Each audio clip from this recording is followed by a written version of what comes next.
Will you get on with this? Yeah, what seems to be the problem? I'm not sure. Well, I thought you said we'd have no trouble getting through to that room. I didn't figure on this. This meaning what? I can't seem to lock into the frequency of the bug that I planted in Donnelly's warehouse. Well, why not? I don't know. So much for high-tech eavesdropping. Okay, now, let's be patient. Patient? How can I be patient when who knows what is going on between my wife and that snake in the office? You could be imagining things. You're damn right I am. Well, we'll know the truth soon enough.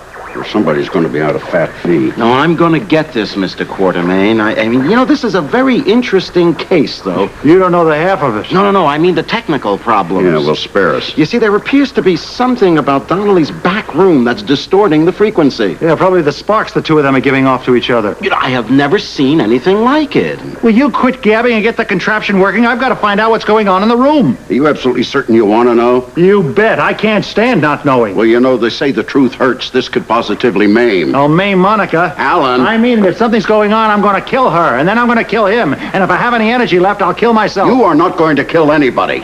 I'm not going to have any violence. There's too much at stake. Yes, my marriage. I thought that already went up the flue. But what about my reputation? How would you like it if your wife was fooling around with another man? Well, I wouldn't let it interfere with my business interests, I can tell you that. Now, the most important thing right now is to find out where he's getting his money. Anything else, and I mean anything else, is purely secondary. Not for me. I'm not going to sit around and let my wife make a fool out of me. No, you'll do that all by yourself. Well, I'll tell you what. If she and Donnelly are having an affair, they're going to regret the day they ever laid eyes on each other. All right. Oh, we're getting something, huh? Yeah, it's showtime, gents. The signal is coming through loud and clear, so feast your ears on this. That's what you call loud and clear? Shh, listen. I'd love to. Oh, it's right here. Wait till I show you. Show you? Show her what? Your etchings, you slime bag? First. She giggled. What the hell has she got to giggle about? Oh, to Sean. Oh, Sean. Oh, kill her. What happened? What's going on? Why aren't they saying anything? What are they doing? Come on, talk, damn it. That was a kiss. Did that sound like a kiss to you? What on earth are you three up to? And you're joking. No, absolutely not. Oh, that is one of my favorite spots in Europe. Very, very romantic. I'm surprised you've never been there. Well, tell me about it. What's wrong? Is this another game? No, not at all. You see, architecture is a very serious subject, especially to Europeans. Architecture? Mm-hmm. I had no idea you were interested in Renaissance motifs, Monica. Neither did I. If I'd known earlier, I would have invited you over here to see these pictures long before this. I'm very proud of my collection. It documents the dominant designs of European architecture in the past 5 or 6 centuries. Yes, yes, I'd say it's sort of a throwback in a way, but a necessary one, I think, for architects of that era to find their own voice. Do you agree? Oh, yes. Of course, the Italian architecture was strongly influenced by the discovery of Pompeii. You know, those ruins influenced design throughout the world. Yes. Well, I can see you really do have a love for this subject, don't you? Oh, yes, I do have a love for it. I would love to trace the Corinthian progression for you.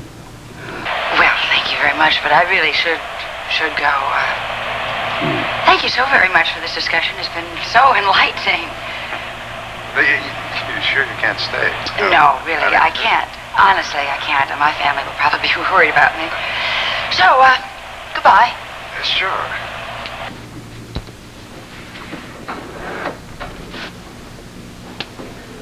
Now, there is one more structure that I would like to investigate.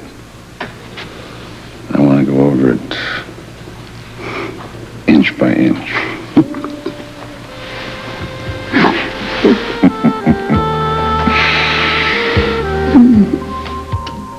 What a pleasant surprise and what a relief. You couldn't ask for a more innocent meeting. Nor a more boring one. I thought Sean's information was most informative. I can't tell you how happy I was to hear it. Of all the inane claptrap. Does this mean I'm still not going to get anything? No. I'm going to take care of you. That performance was worth it. You know, Sean certainly seems to know what he's talking about. I don't know what you were expecting, dear, but I, for one, was very glad that Monica had the chance to listen to such a fascinating lecture. Well, I was expecting some concrete financial information. Not a pile of rubbish about some old buildings. Rubbish? Well, Sean is so knowledgeable, he should write a book. Yeah? Who cares about books? If you want to read, go to the library. Monica, Yes, Alan? who was that woman that was just driving off with the boys? Where have you been? I have tried calling you from the hospital all day. Alan and I had an outside meeting with Steve Hardy about yesterday's board session. Well, I called all over looking for you. I was going to tell you that Mrs. Turner was going to pick up the boys. Mrs. Turner? Yes, she's the wife of the camp director. She came to collect the boys. Without consulting me? Without allowing me to say goodbye to my sons? Alan, I told you the boys were going to camp. Alan, Telling me and consulting me, Monica, are two different things. You can see them on weekends. Alan has a point, Monica. You should stay out of this one, Edward. Yeah, well, those children happen to be my grandchildren. Okay, fine. You both know, we all agreed the boys should go to camp this summer to avoid having trauma from your moving out. Oh, so that's what this is all about, is Oh, it? yeah, she's throwing us out of the house again. I'm not throwing anybody out of the house again. Monica, you're going to be going through the worst and ugliest divorce poor Charles has ever seen. Edward, would you do me a favor and knock some sense into your son's head? I never said anybody had to move out of this house today. Well, today, tomorrow, what difference does it make? Today, I didn't even say tomorrow either. Oh, look, I have to go. Hit and run, that's the way she operates every time. Oh, every time. Look, I really don't want to be bothered with this, but I'm going to say one thing that I am sorry for. Only one, Monica? I am very sorry that we had a breakdown in communication and you did not realize that your sons were going to camp. Otherwise, I am not sorry for anything. And by the way, Alan, I am filing for divorce this morning. Well, one bright spot in this little argument is at least we don't have to move out just yet. You'd stay in this house another night with that woman? Well, I've stayed with worse. You have too. Well, I won't stay with her. Not another night. Those were your grandchildren, Father. Little, innocent, Quartermain children. Yeah, I know all about family loyalties, my boy, but I mean, let's be practical for a moment. Where would we go? You know, I would love for her to come back to this house and it was empty. I would really like Oh, that. she'd hate that. That's creative thinking. But where would we go in such short notice? Simple, to a hotel. Do you have any idea what hotel rates are these days? Anyway, no matter what they are, we can't afford it. Or do you have some flea bag in mind? Look, I am too angry to figure out details. You're the head of the household. You figure out something. Cheap. Cheap. She's going to pay for this. Monica will pay dearly, I promise you. Well, I have a thought. What, someplace to stay? Well, yeah. I mean, I have no idea what Lila would think of it, but at least it's something we might be able to afford. A hotel? Sort of. I assume it's all right if we send for the rest of our things. Edward, Alan, look. Oh, look. If I had known that sending the boys off to camp was going to cause this much of a problem. Don't worry about it, Monica. Father and I will be just fine. But poor Lila. Indeed. I don't know how you could have done this to her. I didn't do anything to her. I'm not doing anything. As a matter of fact, I came from the lawyer's office to tell you both that I want you to stay just as long as you wish to stay. You always have to be Miss Clean Hands, don't you? Yeah, please, let's not have any more petty quarrels, huh? You know something? This all started with your son's stubbornness. Where's Lila? Maybe I can talk some sense into her. She's right there in the living room. Oh, good. Alan, is the car out front? Yes, Father. Come on, let's load up. I don't believe this. Oh, please, Lila, no. Oh, No, you don't.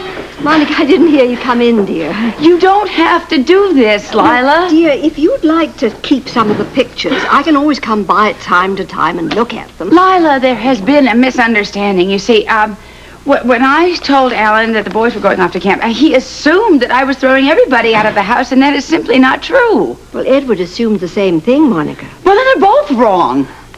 Edward is a very troubled man these days, and I wouldn't dream of going against him. That happens to be the Quartermain stubbornness, Lila. I'm sure. Look, whatever they do, and I don't care what it is, all I want to do is to tell you that whatever happens, I want you to stay here just as long as you wish to. Oh, that's sweet of you, dear, and it's just like you. But I couldn't possibly desert my family. Why not? I mean, I don't know where you're going to go. You don't have a place to live. Where would you go? Edward has always provided for me, and I'm sure he will continue to do so. Besides, Edward and I have our health, and we have each other. Nothing else is important.